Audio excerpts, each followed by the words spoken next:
Este es el hombre más feliz del mundo según la ciencia, y esta es su opinión sobre el veganismo. Mathieu Ricard recibió el título de El hombre más feliz del mundo, después de un estudio científico que midió su actividad cerebral durante la meditación. Estos resultados fueron tan sorprendentes que los investigadores lo calificaron de esa manera. Y esto dijo acerca del veganismo.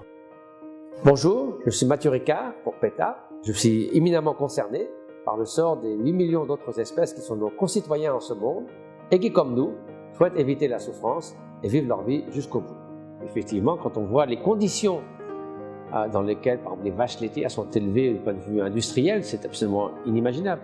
Elles sont coincées sans voir le ciel dans des box pendant leur courte vie, que dès qu'elles produisent moins, elles sont éliminées. Quand on sait que 10, 15, parfois plus, % des animaux sont coupés en morceaux alors qu'ils sont encore conscients, parce qu'on n'a pas pu les étourdir. Ils meurent bout par bout.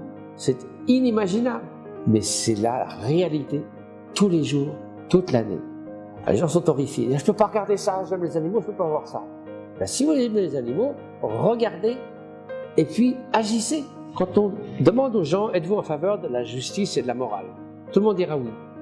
Pensez-vous, on peut demander ensuite, s'il est juste et moral d'infliger des souffrances non nécessaires à des êtres sensibles? Tout le monde dira non. Eh bien, c'est bien le cas. Car aujourd'hui, ces souffrances ne sont pas nécessaires. Non seulement ça, mais tout le monde y perd.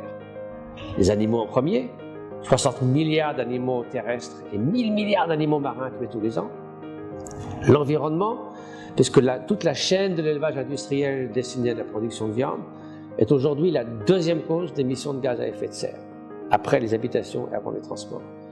La pauvreté dans le monde, 800 millions de tonnes de grains qui pourraient nourrir 1 milliard de personnes qui sont expédiées des pays en voie de développement vers les pays riches pour la production de viande.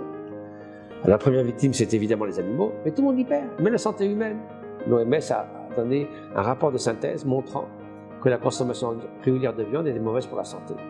Le vrai bonheur ne peut être construit qu'en évitant de causer de la souffrance à autrui. Donc devenez comme moi vegan.